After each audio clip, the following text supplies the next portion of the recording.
G'day, this morning we're fishing the tropics with soft plastics with our fishing guide Ryan Moody from Hooked on Hinchinbrook Fishing Charters. Ryan, what are we likely to catch in these waters? Gary, we're fishing a bunch of wonky holes or underground springs that come up, and anything from bar cheek trout to red emperor, largemouth nannygai, gold spot cod, sometimes queenies and cobia, Right. and even Spaniards when they're migrating through the area. So a real mixed bag of quality sports fishing and eating fish. All the best, mate, only the best. Okay, today we're going to do some deep jigging, and mostly going to be using soft plastics and soft vibes. Simply, we just toss them out, not too far from the boat, and let them sink to the bottom. Okay, once we've reached the bottom, just simply nice little soft jigs up and down, not too far off the bottom. So it's just resembling an injured bait fish bouncing off the bottom. Sometimes try a slightly higher jig in the air, let it drop back down again to the bottom. Just vary your technique a little. Oh, I'm on. Because you never know what sort of species you're going to catch here in the tropics, might be a small fish 1 minute and a big mackerel the next, it's important to have gear that's versatile. I'm running the GFX range. In this one it's a 30 to 50 pound, 7-foot spin, and the Smoke Inshore 50. I'm running 30-pound braid on it, just a mono leader, and working our plastics. That way I can drop and jig or change lure and cast, no problems at all. Quite a versatile outfit and good for pulling those fish out of stubborn holes. You might say, why would you use braid fish in these situations? A couple of reasons. One, the thinner diameter and low stretch means it sinks very quickly, and you can generally fish a little bit heavier than you would with mono because of the diameter. One of the beauties of fishing soft plastics here in the tropics is you never know what you're going to catch. Could be a finger mark, a barra, or a beautiful trout like this. And funnily enough, you got him on the soft tail rod. Yeah, mate, it's a fantastic little outfit you've made up there. I really enjoyed that. That was great. It's funny, Lee, if you went back 10 years ago, you'd go fishing with trout, 50-pound mono, big heavy rod reel. No. Look what we've got that on the little Exactly. 12 to 20-pound graphite spin stick.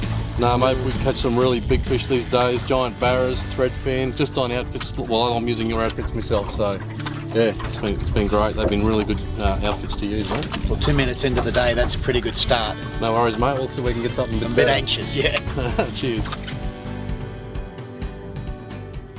We've got our main braided line coming down. We tie a bimini twist to form our double, just a short one there, then an Albright going from our double to our mono, and right down the other end at the business end we've got our loop knot to the jig head. Just gives it some manoeuvrability and flexibility to work that lure.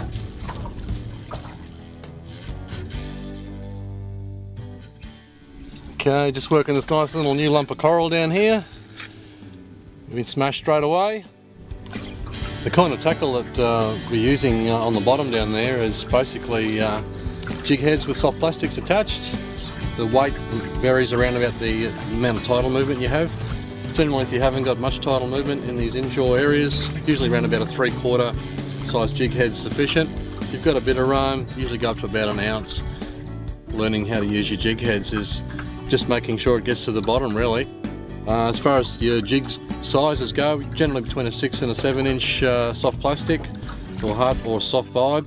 Smaller soft plastics will work as well, but you'll probably predominantly catch smaller fish like grass sweet lip and juvenile nannygai and things like that. So for the larger fish, generally keep up around the 7-inch shad size.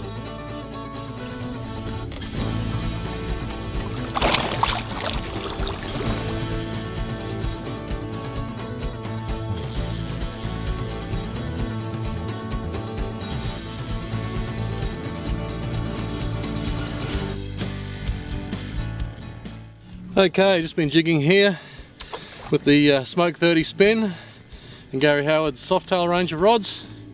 Caught a nice gold spot cod. We'll let this one go shortly. Hard fighting fish, very popular amongst the northern anglers.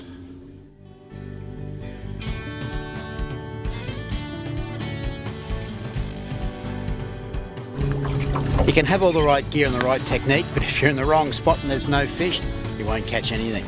So finding structure is very important. It could be a hole, a rock, a man-made bommy, an old wreck, something like that, and sound around it. The fish aren't always right on that spot. Often they'll hold off to one side, up or down, depending on the run of the the tide and current. So check it all out first before you drop a line down on it. Here he comes. Yeah, he's not a bad sized fish. 5 or 6 kilos.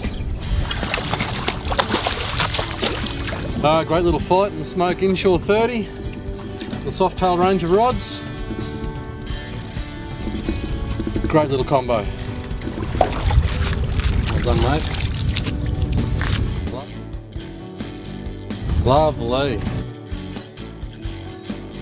There's a few tips and techniques on inshore plastics fishing to get you started, and a few fish caught to prove they work too.